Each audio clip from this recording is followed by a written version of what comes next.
Hello everybody and welcome back to Red Eagle Politics. Make sure you like this video down below and subscribe to the channel if you are new. So even CNN, even the election mafia, one of the dons of the election mafia, Harry Enton, he works for 538 and he wrote this article for CNN recently in which he goes on to say that polls are underestimating Republicans, which you don't really hear this talk from these people. Even like 538 was saying that if anything, the polls were underestimating Democrats throughout much of the 2020 election cycle, and in the national popular vote, they were off by over 4%. It was absolutely embarrassing, especially 538. RCP might have been a point or so closer in the aggregate, but 538 was an absolute train wreck when it came to predicting the 2016, 2020 elections, as well as, 2018 they were off in a lot of states too, and even though it was a blue wave, in 2014 they were off quite a bit, and the polls are always awful, and they're getting worse and worse and worse as time goes on.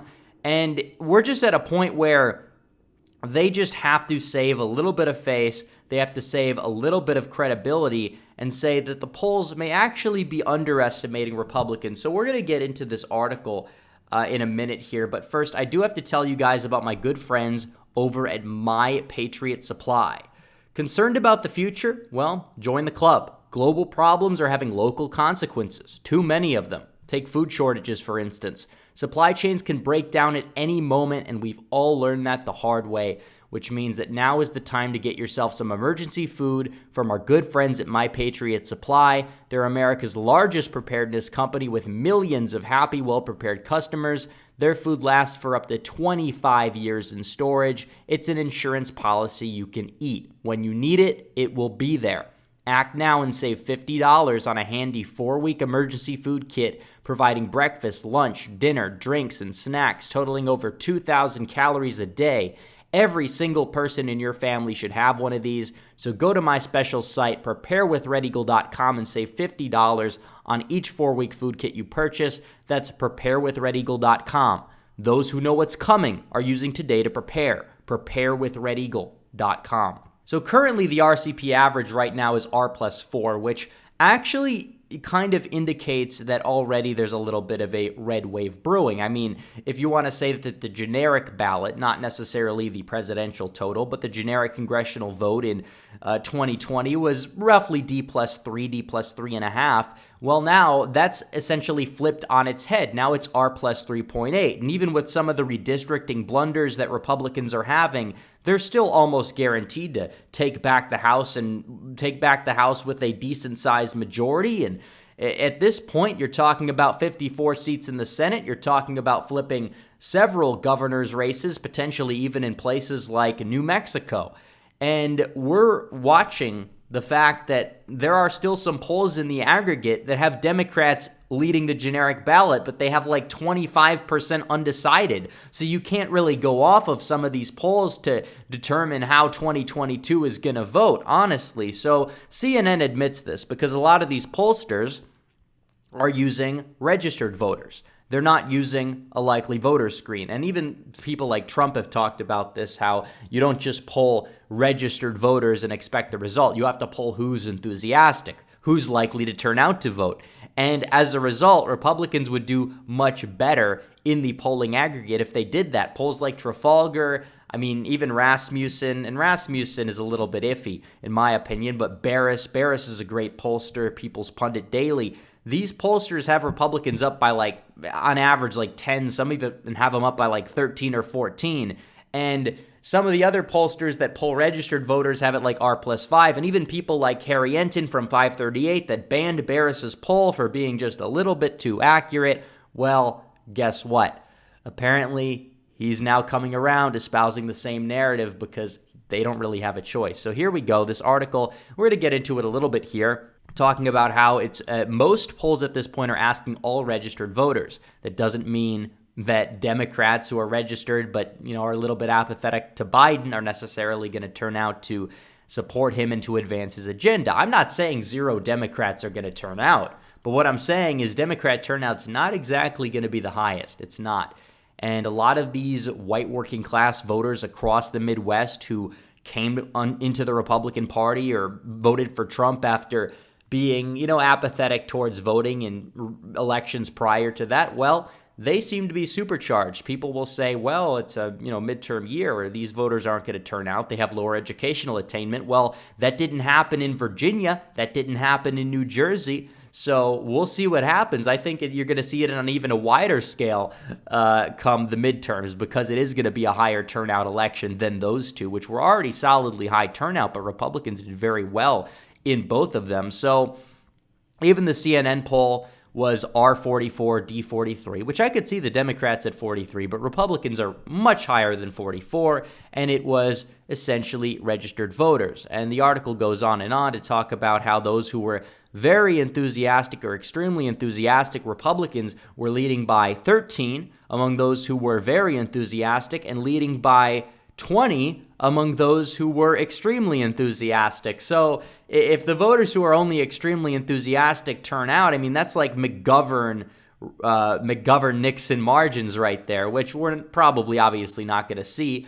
But hey, I mean, in some of these swing states like Michigan, Wisconsin, and Pennsylvania, you could absolutely see Republicans winning these states by closer to 10, especially in Wisconsin, by the way, because enthusiasm does matter, absolutely. And voters who are unenthusiastic, yeah, their votes count the same as those who are. However, the unenthusiastic voters are not as likely to turn out, which is something that is needing to be stressed at this point in the game, which again, we're in February. Our first primary is coming up, I believe, in about 9 days or so, which is going to be very interesting to see. I'll be doing the stream for the Texas primary, but enthusiastically, when they break this down by enthusiasm. But in regards to 2018, the very enthusiastic voters that turned out tended to vote more and more Democrat because they were angry at the current way things were going. Just like in 2010, it was the Republicans, because the party out of power typically gains.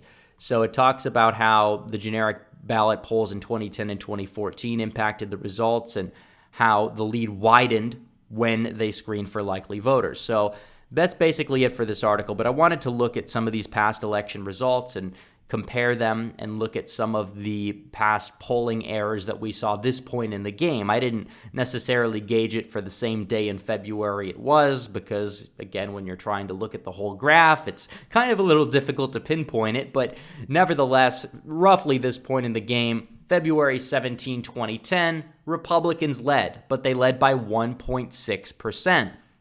And this is something similar. We saw Obama start with an approval rating fairly high, and then it dipped as his first term went on. It went underwater. Republicans saw massive gains in the midterms. Now, keep in mind, it is true, yes, Republicans actually were overestimated in the end polling, which is something else to note. But in this stage of the game, they were vastly underestimated. And when the likely voter screens came through, as well as when you saw the national environment kind of change and start to match up with the president's approval rating, well, guess what happened? Republicans saw massive gains. 2014, for example, Democrats in April, actually all the way up until like late September, they had a lead, by the way. But so many voters were undecided, they weren't screening for likely voters, and it was a fairly low turnout midterm, very unenthusiastic. And you typically see this with midterm elections in the second term. Personally, I don't believe that in a Trump second term, whether if we were to have one or if we actually get one in 2024, that the midterm elections are going to be as brutal as they were in 2018. I actually have a video coming out, I believe, tomorrow that is going to explain what would have happened if Trump won, what would the midterms look like if Trump was still in office. But beyond that point, things change. Likely voter screens take place usually in September or October, and Republicans saw massive gains, and the polls underestimated Republicans by roughly 3 or 4 points there. And then we have 2018, the infamous 2018 Democrats actually had a fairly solid lead throughout. So this isn't really the best example. But even so, the polls, it's really difficult to gauge if they overestimated or underestimated, because, yeah, it was like a D+9 midterm, but a lot of the seats where Democrats did very well and Republicans weren't running candidates in. There were a lot of like seats that were unopposed that kind of inflated the Democrat margin. So it's really hard to gauge. Like I did the math on it. It was like D plus 60 plus 7. So 2018 may not be the best example, but I mean, even then, when you look at the likely voter screens that came in like late summer, you saw a little bit of a bounce for the Dems. But 2018 polls in the national environment were relatively solid, comparatively speaking. When you talk about the polls in some certain states like Ohio, Iowa, I mean, you were looking at places like even the polls in Florida and just across the country as a whole, Missouri, some of these deep red states where Republicans flip Senate seats in, vastly underestimated Republican turnout. But the national environment polls were actually not that far off, if far off at all.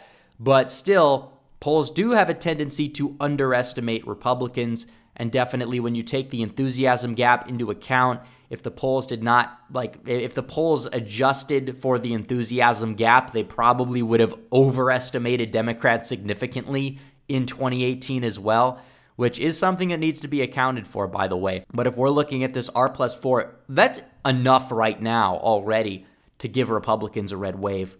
But you could be looking at R+13, R+14. You could see a historic wave that at the national environment level combines 1994 and 2010. Does it mean that it's guaranteed to happen? Not necessarily. But if it happens, I told you so, right? I personally expect I was expecting like an R+1 in early 2021. Then I was like R+4, R+5. Now I'm saying R+8, R+10 is a reality.